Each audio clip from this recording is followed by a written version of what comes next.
आज हम एक प्रेरणादायक कहानी के जरिए आदतों, मेहनत और ईमानदारी के महत्व को समझेंगे। जैसा कि हम जानते हैं, जैसी आदतें वैसा जीवन। इस कहावत का सही अर्थ समझना बहुत जरूरी है। बहुत समय पहले एक राजा था जो अपनी प्रजा और परिवार की भलाई का ध्यान रखता था। लेकिन हाल ही में राजा ने अपने मंत्रियों में से किसी एक पर संदेह करना शुरू किया। उसके पास 3 खास मंत्री थे और यह जानना चाहता था कि उनमें से कौन ईमानदार है और कौन बेईमान। राजा ने एक योजना बनाई। उसने उन तीनों मंत्रियों को अपने पास बुलाया और कहा, हमारा जन्मदिन आ रहा है और मैं चाहता हूं कि तुम तीनों एक घने जंगल में जाओ। वहां से ताजे फल इकट्ठा करके लाना। जो सबसे अच्छे फल लाएगा उसे पुरस्कार मिलेगा। राजा ने उन्हें एक एक बैग दिया और जंगल में भेज दिया। पहले मंत्री ने सोचा कि यह एक अच्छा मौका है।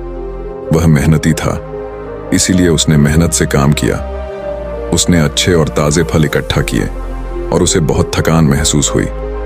लेकिन उसने जान लिया था कि मेहनत का फल मीठा होता है। दूसरे मंत्री ने स्थिति को भांपा। उसने सोचा, राजा को इससे क्या फर्क पड़ेगा, वह सिर्फ मेरे बैग की मात्रा देखेगा।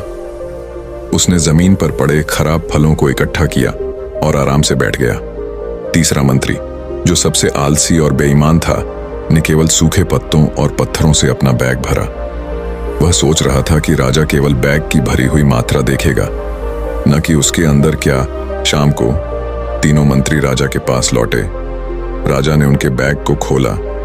पहले मंत्री ने अच्छे फल लाए थे और राजा ने उसे पुरस्कृत किया। दूसरे मंत्री को उसके खराब फलों के लिए सजा दी गई और तीसरे मंत्री ने तो अपना समय बर्बाद किया था। राजा ने उसे भूख के कारण सजा दी। इससे हमें यह सीख मिलती है कि आलस्य और बेईमानी का परिणाम हमेशा बुरा होता है। मेहनत और ईमानदारी से ही हम सफल हो सकते हैं। दोस्तों, यह कहानी हमें यह सिखाती है कि जीवन में मेहनत की कोई शॉर्टकट नहीं होता। हमें अपने काम में ईमानदारी और परिश्रम से काम करना चाहिए। आजकल लोग जल्दी सफलता पाने की कोशिश में हैं, लेकिन सच्चाई यह है कि जो लोग मेहनत करते हैं वही अपनी मंजिल तक पहुंचते हैं। क्या आपने कभी सोचा है कि जब हम आलस्य का रास्ता चुनते हैं तो भविष्य में हमें उसका पछतावा क्यों होता है? जब हम कोई मौका खो देते हैं तो हमें यह सोचने का समय मिलता है कि काश मैंने उस समय मेहनत की होती। इसीलिए दोस्तों, आलस्य से बचो और मेहनत करो। हमारे पास 24 घंटे होते हैं। यह हमारे हाथ में है कि हम इन घंटों का सही उपयोग कैसे करते हैं। अगर हम समय का सही इस्तेमाल करें तो हम अपने सपनों को पूरा कर सकते हैं। इसलिए अपने समय का सही उपयोग करें और मेहनत से आगे बढ़ें। अगर आप इस कहानी को और भी लोगों तक पहुंचाना चाहते हैं तो इस वीडियो को लाइक करें और शेयर करें। आपने आज की वीडियो से क्या सीखा, वह मुझे कमेंट में बताएं।